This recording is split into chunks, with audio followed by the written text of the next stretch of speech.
Welcome to the Great Detectives of Old Time Radio. From Boise, Idaho, this is your host, Adam Graham. I've got a comment, send it to me, box13@greatdetectives.net. You can follow us over on Twitter at Radio Detectives. And become one of our friends over on Facebook, facebook.greatdetectives.net. A reminder, over at Amazon, our After Christmas special continues. Tales of the Dim Night is now available on your Kindle for just $2.95, or 99 cents, in the Kindle store.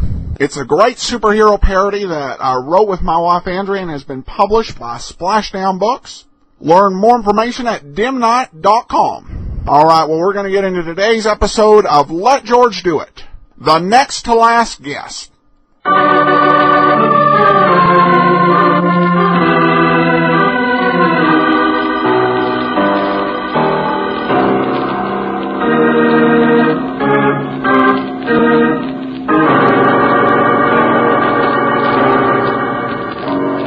Standard of California, on behalf of independent Chevron gas stations and standard stations throughout the West, invites you to Let George Do It.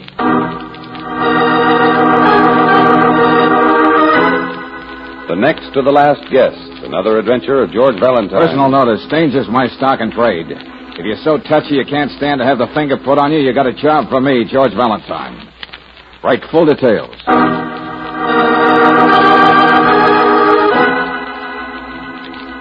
My dear Valentine, in 70-some-odd years of varied experience, I have found that it is often harder to do a good thing than a bad one. The world seldom appreciates an unusual gesture of kindness, but I am a stubborn old man, and I intend to make one such gesture. It concerns the distribution of my modest fortune. In other words, the provisions of my will. I need the help of a good and honest man to carry on after my death. I have checked on you well, Valentine, but my time is running out.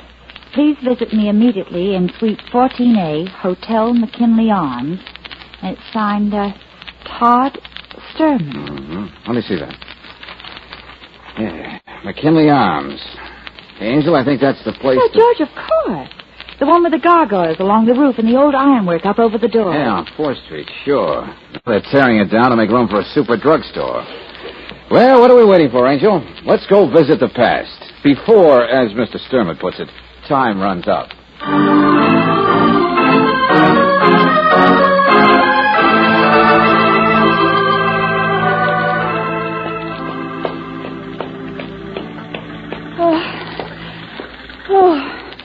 Oh, I thought at least the elevators would still be working. Chin up, Angel. 14A should be right down here. Well, exercise is for youngsters. Only how do you suppose an old man like Mr. Sturman... Maybe he doesn't, Brooksy. Maybe he just hibernates up here. Uh-oh. Uncle! Get out! Uncle, you don't have to throw things. I only said... Get out of here. You and your visit. It's my duty, Uncle. Like a ghoul or a vulture, come to see if the carrion started rotting yet. Well, I'm still fit. You see that, don't you? Still fit. I'm glad you're so healthy, Uncle. But you do have to move somewhere. And I only suggested there's room in my house for you. Francis, you're about as subtle as a stick of dynamite. But I'm not going to oblige you by getting angry again and bursting a blood vessel. Here he comes. This is it, Angel. Yeah.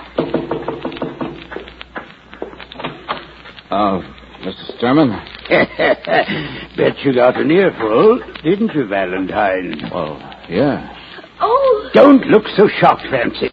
I'd fire anyone who wouldn't admit he liked to eavesdrop. That infernal racket. I hate noise. Come in, Miss Brooks. Yeah, thank you. I want you both to meet my nearest living relative, Miss Frances O'Neill. How do you do? Hello, Miss O'Neill. Oh. Do you work for Uncle? Do you? I should have said my most curious and tenacious relative, shouldn't I? It's none of your affair, Francis. What do you do, Mr. Valentine? What's your business? Francis, please. Oh, I'm so sorry. It is dreadful of me to be upset by just a material thing. But the hotel is being torn literally from under his feet, you know. Oh, but there, enough of that. You and I, my dear, can have a nice little gossip, can't we? While the two men talk about their business. We won't interfere at all. Willie, my dear. Willie. Francis. Yes, Uncle. Goodbye, everyone. Tragic. They call her poor Francis. She fell in love once, 20 years ago, and the man turned out to be no good. She's lived on sympathy she gets ever since. Her position, social standing, everything depends on it. Poor dead memories. Poor Francis. Well, Mr. Sturman, when we were out in the hallway, you didn't sound quite so friendly to her. I'm just a cranky old man, that's all. It's this blasted hammering gets me, I suppose. You know, I was the first guest to take a suite in this hotel 42 years ago. I just made my first 10,000. I bought a Chalmers, and the stable boy kept the lamps polished for me out back. Well, from the looks of things, you'll be about the last one to leave, too. Yeah, I have until this afternoon. 42 years. But the management's been very kind, very kind. And then where are you going? It's none of your business either, Valentine. Okay, Mr. Sturman. You hired me to handle something about your will, so let's hear it. You're right. Enough of sentiment. Here, I'll show you. Uh-huh. Stocks? Securities, some bonds, a few foreign things. About $750,000. Oh, you've done all right. Yeah, I just set it up here checking it to make sure I divided it right. Oh, that's a pretty big piece of pie. How are you cutting it up? Mr. Valentine, I watch people the way I've watched you. It's about the only pleasure left to an old man. Go on. There's a little accountant, for instance. Never been anything but little, never anything but honest. He worked for me once years ago. Now I see he has heavy responsibilities, a large family, many debts. His name is Henry Freeholder. And you're going to give him happiness. Nonsense. The next is an ex-pug named Kid McClintock. A pug? A man, Miss Brooks. I saw his one big fight and I enjoyed it. Since then, I've watched him, too. Yeah? McClintock runs a little bar in the tough section, but he doesn't drink. Sort of a popular hero with even the delinquent kids of his neighborhood. He's ignorant, poor, but very proud. Another worthy case. Money should go where money is deserved. Anyway, yesterday I wrote letters to both men, but I want you to make sure they understand what I'm doing. And make sure they understand that whenever my will is probated, you will be there to scrap for them. With legal help, publicity, everything. Well, just who do I scrap with? Who's got a chip on his shoulder? The third equal-sized piece of pie, Francis. Oh, but if you're giving her a share. Only because of her little tragedy, I assure you. Oh, but she wouldn't interfere. Where money is concerned, everyone interferes. There's no one who's immune. Why do you think she's so curious? Why do you think she makes all these duty calls? I tell you, when people see money, their eyes shrink and turn black. Even wishy ones like Francis. And their souls creep into a dark place to offer themselves for sale. Okay, Mr. Sturman, okay. We'll slap on the price control. So give me the addresses of those men and we'll get going. Just remember, Valentine, be careful. Watch yourself. And never underestimate the power of a woman.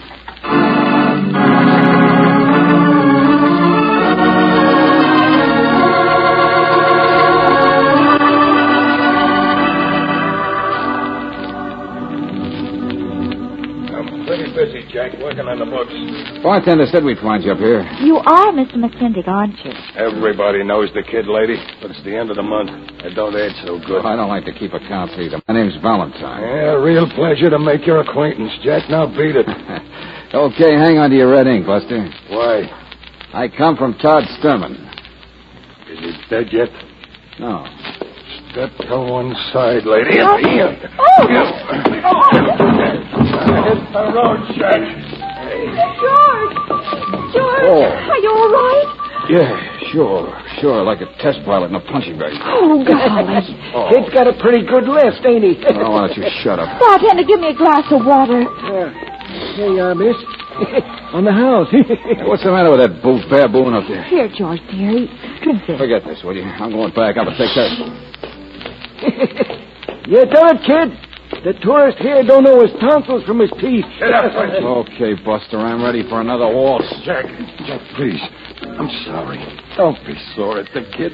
Don't be sore I done that. Oh, no, I love you for it. You couldn't fight with me. I'm good, see?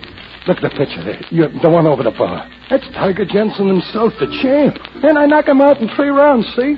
Everybody knows how tough I am. That temper must have done you a lot of good in the ring. I ain't got a temper. I'm a popular guy. Even the boys like me. They look up to the old kid. It's the money, that's all. Yeah, what about the money? Jack, did you ever need money and know you're going to get it some? Only you don't know when. You keep hoping, only you're a heel for hoping. You know what I mean? Maybe. Well, that's all it was, I swear to you. I'm upset, that's all, and now it's all over, see? And now, please, let the kid buy you a drink, huh? Come on, both of you. Set him up, Louis. Thanks. We got other business to attend to. Let's go. There's a free drink anytime in the house, Jack. Golly, George, what goes on? You come to talk to him about his getting $250,000. Oh, I don't know, Angel. But I wonder what an accountant thinks about. Hey, somebody's in a hurry. Yeah, they've been parked here. George, it was a woman. It was Frances. Yeah, Francis. Come on, Brooksy, we're in a hurry, too. Hey, what's that guy's name? Freeholder? Yeah. Hey, taxi!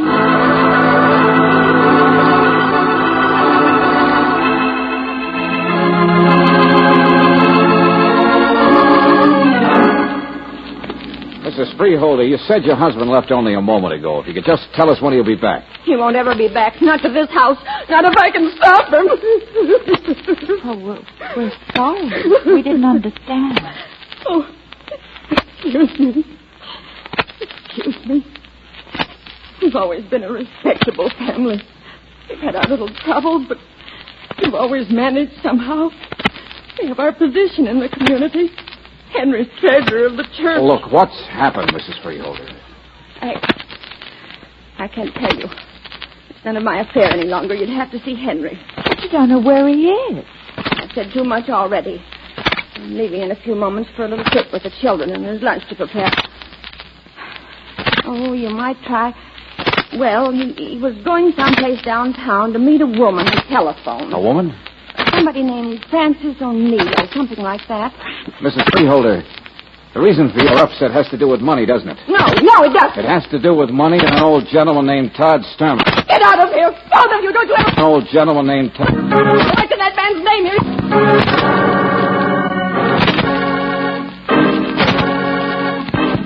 Moment. Tomorrow summer, according to the calendar. And if you'd like to get top summer, according to the calendar, better switch to that great Chevron Supreme gasoline. For it's tailored to the season of the year and to each different temperament tailored. When in the wet, blended for faster start, getaway in traffic, count on it to get the best out of your car. All the power your car was designed with Supreme. You'll find you can't buy it to drive this summer. Go on Chevron compression engines. Ask engines where they say, and better care of your car.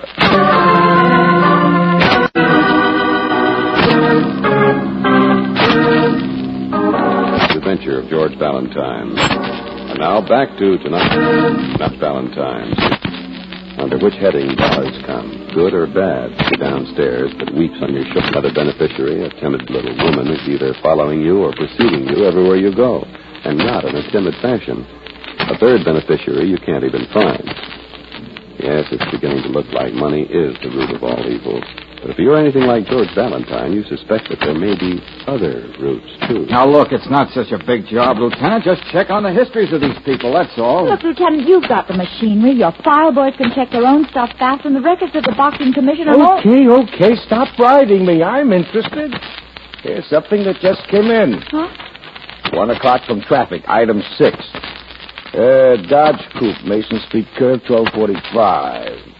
Vehicle crashed through guardrail into concrete retaining wall. Estimated speed 50 miles per hour. Single occupant, Henry Freeholder, dead.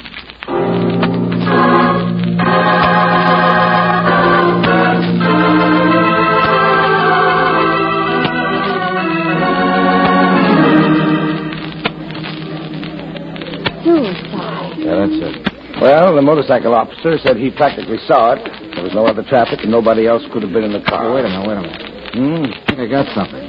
The stuff the doctor took off his body. Well, that's a farewell note, I suppose. No. A letter Todd Sturman wrote Henry Freeholder yesterday. Remember, Brooksy? Yeah, what's it say? Well, it's mostly about the securities, how much they probably would be worth. But here, there's a direct quote from his will. To Henry Freeholder, an exact 1/3 of the amount of my fortune. This bequest is made in full knowledge of Mr. Freeholder's past and of the single misstep he made as an accountant. Well, so our suicide was an embezzler one. Well, the records will give us the story. Sure, but this gives us a clue to motive, don't you see? Sturman's will would be probated someday. That means it would be available for the newspapers. And if a family like Francis contested the will, there'd be even more publicity. Mr. Freeholder would even become treasurer of his church. Huh? The good, honest man wouldn't be so good anymore when this became known, would it? Well, so what? He'd have $250,000, wouldn't he? Riley, my hunch is that his wife didn't feel that way about it. Yes, she must have wanted him to refuse the money. Anything to hide the secret and protect their little place in their community. But dear old Henry just couldn't resist the glitter. Yeah.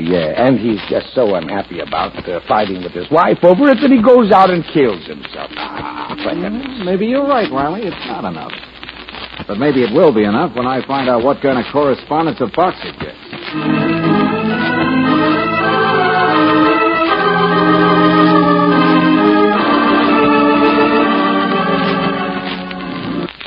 Mean anything? Francis O'Neill's address. Yeah.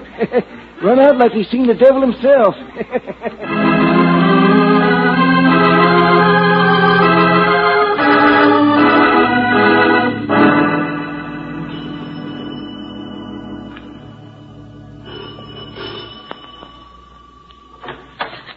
Hello, Miss O'Neill. Do you mind if we come in? Yes. Oh, thanks. I knew you'd mind.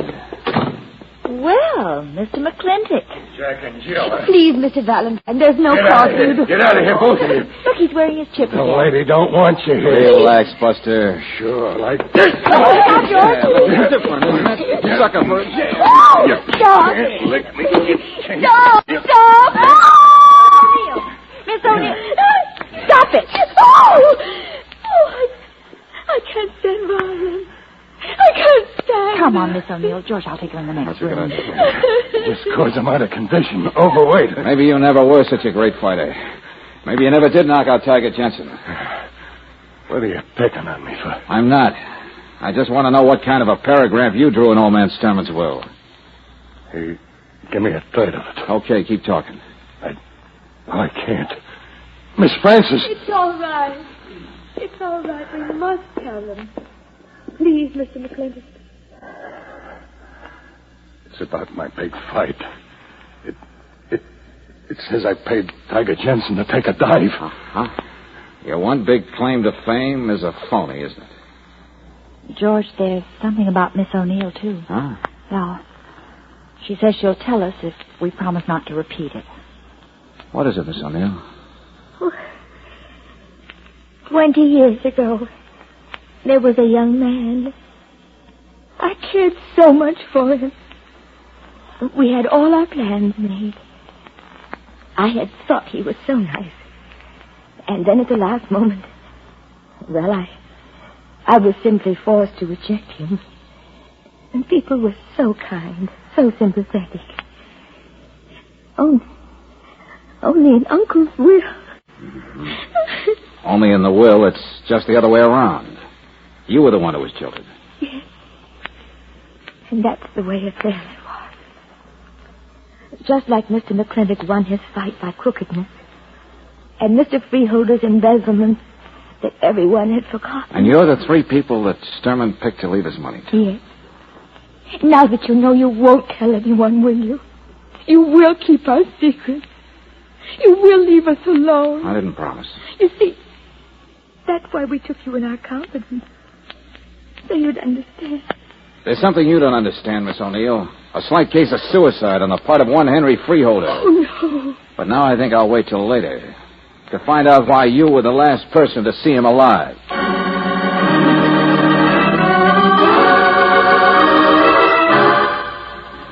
Sure, as fast as I get off of this phone. But what did she say about Freeholder, and what was the ex-pug doing in her house? Never mind, Riley. Just meet me there. Lobby of the Hotel McKinley. As soon as you can make it.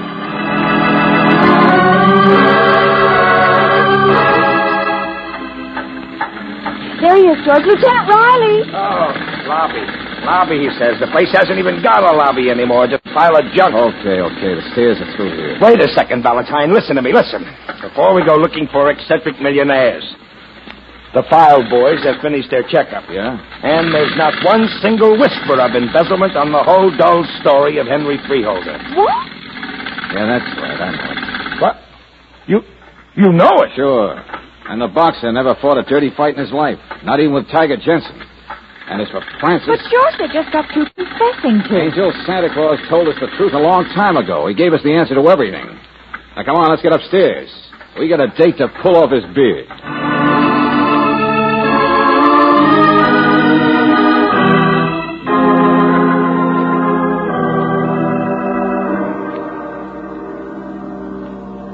I've lived in this room 42 years. I was the first guest in this hotel. I'd made $10,000 and I bought a Chalmers. You told us that before, Mr. Sturman. You better save your breath. The lieutenant's gone to get a doctor. Those flights of stairs were too much for me, I guess. My heart. But I couldn't live by myself after this hotel is gone. I don't see how you ever could have lived with yourself. What's that? I'm talking about that fancy deal with the will. Why did you hire me in the first place? I told you to see the will would go through all right. You mean to make sure they understood their secrets would be publicized? Oh, I knew even if your sympathies were with the other people, Valentine, it wouldn't make any difference. You have your price, too. You think every man has his price, don't you? The idea isn't original with me, Miss Brooks. Listen to me, Sturman. You hate the will so much you made up those secrets, made up lies about people and put them in your will. If you want the money, you must accept the scandal. Your idea of a dying gesture was to play God. No, not God. But I did play devil, Valentine. That silly little accountant you say killed himself, Freeholder, willing to sell a lifelong reputation for honesty. And the kid, the boxer, who willing to sell his pride in strength, pride in the one big thing he ever did. Frances, she lives on sympathy, doesn't she? Poor Frances. But she would have made a joke of herself for money. All for money. Every one of them. Haven't you ever met anyone who did anything just out of kindness? No. And if you had your eyes open, you'd see the same thing. It's always money. Look at these people. They've already told you the lies as though they were true. They already pretended for the sake of money. I just wish there was a law that'd make it legal to hang you. There isn't. Anyway, I'll die soon now. Very soon. My securities will be sealed in a box. My will, it'll be probated. Then the publicity. And someone else will know what it feels like to sell your soul for silver. Someone beside me. Uncle? Miss O'Neill. Uncle, is he all right? No, he's not. The last duty call. I really should increase your legacy, my dear. Stop it, Uncle. Mr. Valentine, I had to come. There's something I must tell you. I can't keep it a secret any longer. Frances. Oh, Uncle, I know. Of course I know. How could I avoid it when I've tried to help you with handling your things? Frances, you don't know. Better lie down, Mr. Stern. Get out of my way. Frances, you want money, that's all. That's all anybody wants, isn't it? Isn't it? Please, Uncle, please. I've only tried to humor you, tried to protect you. I didn't know you were involving anyone else in that will but me. Frances, but then you do like me. For myself. Oh, yes. And my whole life, I wanted somebody did care. Oh. Maybe it's just as well. George, he's... Yes, Brooksy. Well, he wasn't the last guest. The next to the last guest. Well, Miss O'Neill, I guess I owe you an apology. What? It wasn't until 1 second ago that I realized why you've always been so curious. Why you'd followed us. Why you rushed around to see Freeholder and had the kid over at your house. Yes. I had to see them. I had to tell them. Uncle used to be wealthy, you know.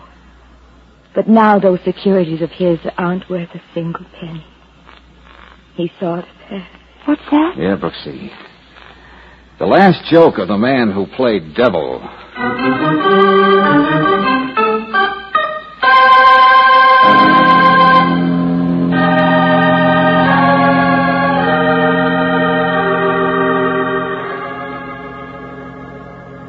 Okay, Brooksy. Motive for suicide, frustrated greed.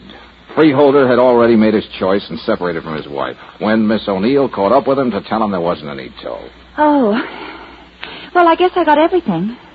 Only what about Kid McClintock? He was all upset over taking the money. And when Francis told him there really wasn't any, he stood by her, helped to pretend those lies in the will were true, helped to protect the old man. Protect him from what? The booby hatch. The old man deliberately made his worldly fortunes a nice round zero. The bonds were all defaulted, the houses mortgaged. All for one last thumb-to-the-nose joke. Oh. What do you suppose makes a man be like Mr. Stern? Oh, I don't know, Angel, I don't know. Blindness, I guess. Not being able to see the nice people who were there all the time. People like Francis. Maybe. But I bet if he weren't alone, if he were happily married... Oh, you aren't trying to play God, are you, Miss Brooks? No, Valentine, I'm just playing Cupid. And I'll succeed.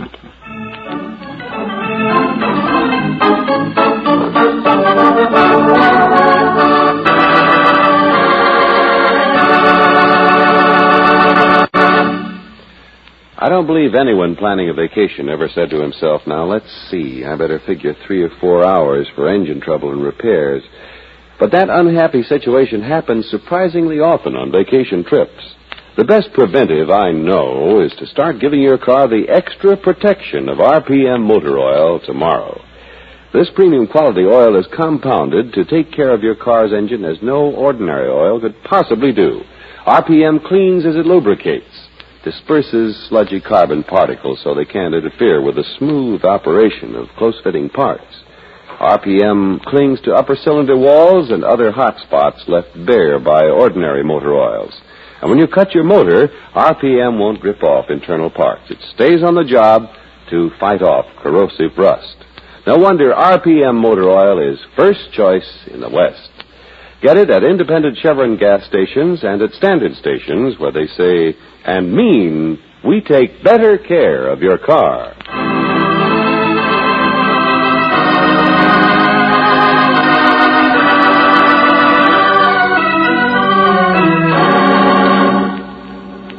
Next week, when George Valentine and Brooksy join Lieutenant Riley at the scene of a violent death, we'll hear... Valentine, did you ever hear of a perfect crime? Hey, wait a minute, say that again. Well, this dame here got killed last night by a gas explosion. But the gas was turned off yesterday morning. George. Yeah. Maybe that rider wasn't so nutty after all. Didn't he mention an explosion? What's that? Just this, Lieutenant. There's a guy loose in this town who's wearing a brown suit. And it just so happens he's the lucky guy my client told how to commit a perfect crime.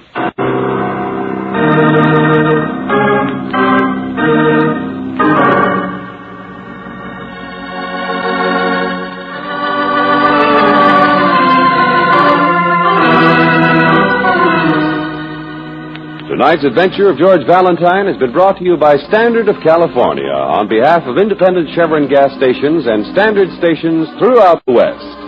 Robert Bailey is starred as George with Francis Robinson as Brooksy. Wally Mayer appears as Lieutenant Riley. Let George Do It was written by David Victor and Jackson Gillis and directed by Don Clark. Also heard in the cast were Francis X. Bushman as Sturman, Lorene Tuttle as Francis, Eddie Fields as McClintock, Ruth Parrott as Mrs. Freeholder, and Tim Graham as Punchy. The music is composed and presented by Eddie Dunstetter. Your announcer, John Heaston. Listen again next week, same time, same station, to Let George Do It. This is the Mutual Don Lee Broadcasting System.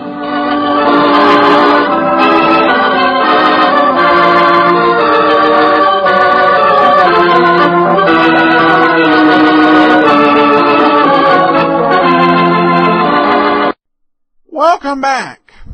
You know, I do believe that Let George Do It is very unique among radio shows of this era in terms of taking the story to a deeper level beyond that which we would see in a normal detective story. One challenge with detective fiction is after a while it can become too predictable.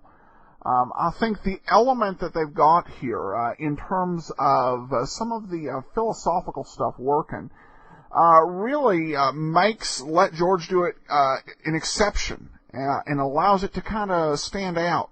So this one was just had a lot of twist in it and a very surprising solution. We got another comment regarding the man who was Thursday from over on Facebook.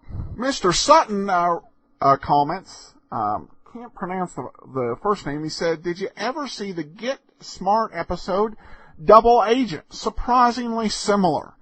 I have indeed seen that episode, and that's a great point.